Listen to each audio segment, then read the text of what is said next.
سارے لڑکے سر نیچے کیے ایک دوسرے میں چھپ رہے تھے۔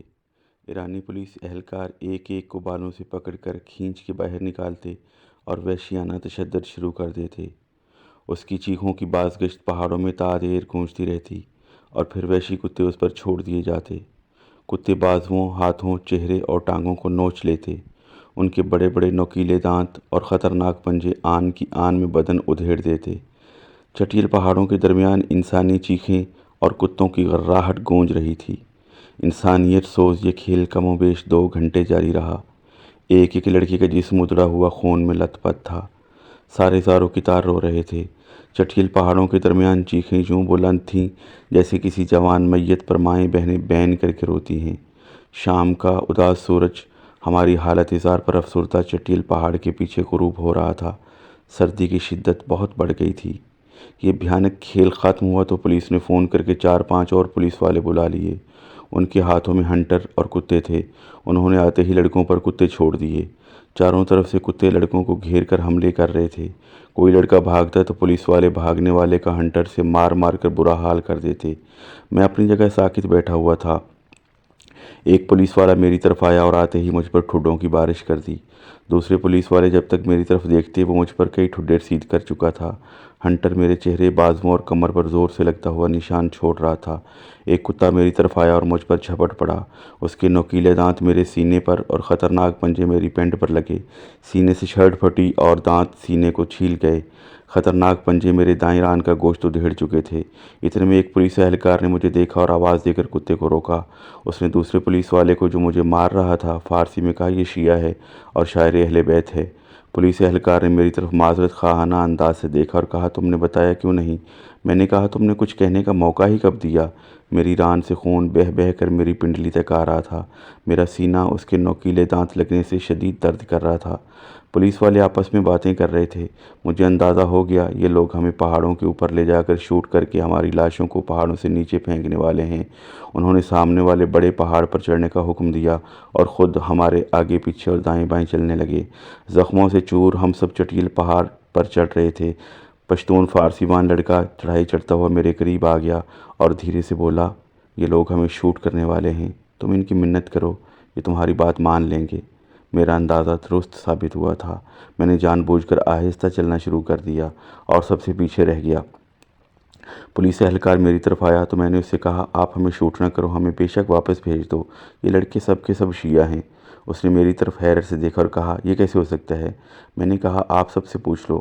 پولیس اہلکار نے آواز دے کر سب کو روکا اور پوچھا، کیا تم سب شیعہ ہو؟ سب خاموش تھے۔ پشتون فارسی وان نے کہا، یہ پوچھ رہا ہے کیا تم سب شیعہ ہو؟ تو سب نے بات کو سمجھتے ہوئے کہا، جی۔ پولیس اہلکار سب گونگ تھے۔ انہوں نے ہمیں پہاڑ سے نیچے اترنے کو کہا۔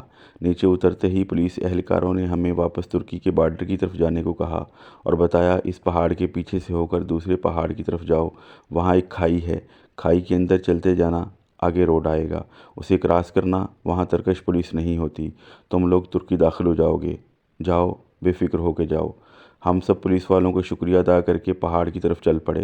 پشتون فارسی وان میرے قریب آیا اور میرے ماتھے پہ بوسہ دے کر بولا، تم نے سب کی جان بچا لی۔ ہوا میں خنکی کا تناسب مزید بڑھ گیا تھا۔ زخموں کا درد سردی کی وجہ سے زیادہ ہو گیا تھا۔ سب مزید چلنے سے قاصر تھے۔ شام کا اندھیرا رات کی دہلیز پھلانگ چکا تھا۔ تھوڑا آگے جا کر ہم سب بیٹھ گئے اور پھر تھوڑی ہمت کر کے پہاڑ کی پچھلی طرف چلنے لگے۔ ابھی چکر مکمل نہیں ہوا تھا کہ 2 لوگ کہیں سے نکل کر ہماری طرف آئے اور ہمیں کہا، رات کو یہاں بہت سردی ہوتی ہے، تم سب لوگ ہمارے ساتھ چلو، ہم تمہیں رات اپنے گھر ٹھہرائیں گے، کھانا کھلائیں گے اور صبح خود بارڈر پار کرا دیں گے۔ زخموں سے چور چور کچھ لوگ ان کے ساتھ جانے پر آمادہ ہو گئے، مگر مجھ سمیت کچھ لوگوں نے انکار کر دیا۔ میں نے سنا ہوا تھا کہ ایرانی کردے قافلے سے بچھڑے یا بھٹکے لوگوں کو اپنے گھر لے جاتے ہیں، کمروں میں بند کر کے تشدد کرتے اور پھر تاوان طلب کرتے ہیں۔ ہماری دیکھا دیکھی سبھی نے انکار کر دیا تو وہ لوگ اپنی اصلیت پر اتر آئے اور پسٹل نکال لیے۔ ہم نے پولیس کو آوازیں دیں تو وہ لوگ بھاگ کھڑے ہوئے۔ سردی کی شدت بڑھ گئی تھی۔ ہمارے پاس اضافی کپڑے تھے، نہ ہی گرم چادریں۔ کچھ لوگوں کے کپڑے کتوں نے بالکل پھاڑ کر رکھ دیے تھے۔ ہم نہ آگے جا سکتے تھے نہ پیچھے۔ تھوڑی دیر رک کر سب نے مشورہ کیا اور پھر آگے بڑھنے کا فیصلہ کر کے آہستہ آہستہ آگے بڑھنے لگے۔ موڑ کاٹتے ہی ایک بندہ تیزی سے ہماری طرف آیا۔ ہم نے پہچان لیا، وہ وہی ایجنٹ تھا جس نے ہمیں بارڈر کراس کراتے ہوئے ترکش پولیس کے ہاتھوں پکڑوا دیا تھا۔ اس نے بتایا باقی کے سب لوگ بارڈر کراس کر چکے ہیں، ابھی کچھ مزید لوگ آ رہے ہیں، میں تم سب کو ایک ساتھ رات میں بارڈر کراس کرا دوں گا۔ اس وقت چونکہ سردی زیادہ ہے اور پولیس گشت میں ہے، اس لیے میرے ساتھ آؤ۔ ہم سب اس کے ساتھ چل پڑے۔ تھوڑی دور جا کر وہ ایک غار میں داخل ہوا۔ وہ بہت بڑا غار تھا، یوں لگ رہا تھا جیسے یہ غار پہاڑ کاٹ کر کسی خاص مقصد کے تحت بنایا گیا ہو۔ غار کے اندر پہنچ کر تیز خنک ہوا سے نجات ملی، مگر سردی سے اب تک دانت بج رہے تھے۔ غار کے اندر گھپ اندھیرے میں کسی نے موبائل کی ٹارچ آن کی تو روشنی ہوئی۔ میں غار کی دیوار کے ساتھ ٹیک لگا کر بیٹھ گیا۔ میری ران کا زخم ٹھنڈا ہو چکا تھا۔ سردی کی وجہ سے درد اس قدر بڑھ گیا تھا کہ میں ٹانگ سیدھی نہیں کر پا رہا تھا۔ بیگ کو سر کے نیچے رکھ کر میں نے لیٹنے کی کوشش کی، مگر درد کی وجہ سے ٹانگ سیدھی نہیں ہو پا رہی تھی۔ میں نے ہاتھ سے زخم ٹٹولا، خون جمنے سے جینس زخم کے ساتھ چپک چکی تھی۔ فرش کافی ٹھنڈا تھا، کمر تک تو جیکٹ نے جسم گرم کر رکھا تھا۔ چہرہ، سر، ہاتھ اور نچلا دھڑ بری طرح ٹھٹر رہا تھا۔ جن لوگوں کو پولیس نے انتہائی بے دردی سے مارا تھا اور جن کے جسم کتوں نے بری طرح ادھیڑ دیے تھے، وہ بہت بری طرح کراہ رہے تھے۔ ایجنٹ کہیں سے سوکھی جنگلی جڑی بوٹیاں لے آیا تھا جنہیں آگ لگا کر الاؤ روشن کیا گیا۔ اس الاؤ کے گرد ہم سب لیٹ گئے۔ زخم کو تھوڑی حدت ملی تو درد کم ہوا۔ بھوک اور پیاس سے برا حال تھا، مگر سردی میں آگ کی حدت ملی تو آنکھ لگ گئی۔ رات کے 3 بج رہے تھے جب لڑکوں نے ایجنٹ کو اٹھانے کی کوشش کی، مگر ایجنٹ لمبی تان کے سویا رہا۔ 4 سوا 4 بجے کے قریب مسافروں کا ایک اور قافلہ پہنچا جس میں 100 سے زیادہ لوگ تھے۔ غار بھر چکا تھا، سوئے ہوئے تمام لوگ بیدار ہو چکے تھے، مگر ایجنٹ سو رہا تھا۔ صبح کے آثار نمودار ہو رہے تھے۔ جب ایجنٹ کو زبردستی اٹھایا گیا تو اس نے فوری طور پر چلنے کو کہا۔ دائیں طرف مڑتے ہی نشیبی رستہ شروع ہو گیا۔ زخموں کی پرواہ کیے بغیر ہم بھاگ رہے تھے۔ ترک پولیس چوکی پر پیلی بتی جل رہی تھی۔ سڑک پر بھی سٹریٹ لائٹس نما روشنیاں تھیں، مگر شاید ترک پولیس رات پر گشت کرنے کے بعد سو چکی تھی۔ ہم بڑے آرام سے سڑک کراس کر کے ترکی کے پہاڑ پر چڑھ رہے تھے۔ پہاڑ انتہائی اونچا تھا، بڑے بڑے سیاہ پتھروں سے بنی کسی دیوار کی طرح سیدھا پہاڑ۔ کئی بار ہاتھ پھسلے اور کئی بار ہاتھوں پر کسی کے پاؤں آئے۔ میں کوشش کرتا رہا، سانس پھول چکا تھا۔ اگر ذرا سا بھی ہاتھ یا پاؤں چھوڑتا، ایک لمحے میں سینکڑوں فٹ نیچے سڑک پر جا گرتا۔ ایک ہاتھ تھکتا تو دوسرے ہاتھ پر سارا وزن ڈال لیتا۔ زخمی ٹانگ ساتھ نہیں دے رہی تھی، مگر میں جانتا تھا اب نیچے موت ہے، بس موت۔ اس لیے مجھے اوپر پہاڑ پر چڑھنا ہے۔ اللہ اکبر اور سبحان اللہ کا ورد کرتا میں بتدریج اوپر کی طرف بڑھتا رہا۔ آدھے پونے گھنٹے کی تگ و دو کے بعد میں پہاڑ کے اوپر پہنچ چکا تھا۔ دن پوری طرح نکل آیا تھا جب ہم پہاڑ کے اوپر چڑھ کر تھوڑا چلنے کے بعد بیٹھ گئے۔ میرا سانس بری طرح پھولا ہوا تھا اور حلق مکمل خشک ہو چکا تھا۔ میں نے ساتھ بیٹھے ہوئے لڑکے سے پانی کا ایک گھونٹ مانگا۔ نئے قافلے سے آئے ہوئے اس لڑکے نے بھری ہوئی پانی کی بوتل سے ایک گھونٹ پانی دینے سے بھی انکار کر دیا۔ میری آنکھیں بھر آئیں، زبان خشک تھی اور میں بولنے کی سکت کھو رہا تھا۔ بڑے بڑے سیاہ پتھروں پہ پاؤں رکھ کر چلتے ابھی 2 منٹ بھی نہیں ہوئے تھے کہ مجھے پتھروں کے درمیان پانی کی بوتل نظر آئی۔ میں نے جھک کر بوتل اٹھائی تو اس میں 2-4 گھونٹ پانی تھا۔ میں نے آسمان کی طرف منہ اٹھا کر اللہ کا شکر ادا کیا اور پانی کے گھونٹ سے حلق تر کیا۔ بڑے بڑے پتھروں پہ چلتے صبح کے 11 بجنے والے تھے جب اترائی کا سفر شروع ہو گیا۔ دونوں طرف بڑے بڑے پہاڑ تھے جن کے درمیان ہم چلتے جا رہے تھے۔ پاؤں مسلسل چلنے کی وجہ سے سخت دکھ رہے تھے۔ موڑ کاٹتے ہی برف پوش پہاڑوں کا سلسلہ شروع ہو گیا۔ ایجنٹ نے بتایا ہم اپنی منزل کے بالکل قریب پہنچ چکے ہیں، اس لیے ہمیں تیز تیز قدم اٹھانے ہوں گے۔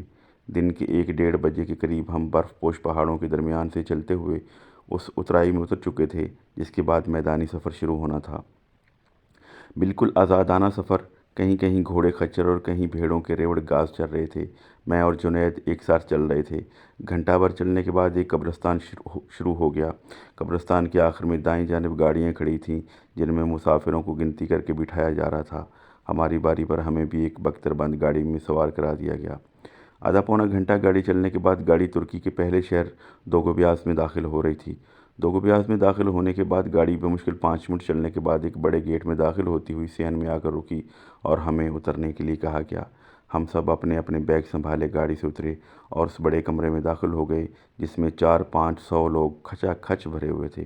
کمرہ کیا تھا، بہت بڑا ہال تھا جس میں پھٹی پرانی میلی دریوں پر کچھ لوگ لیٹے ہوئے تھے اور کچھ بیٹھے تاش کھیل رہے تھے۔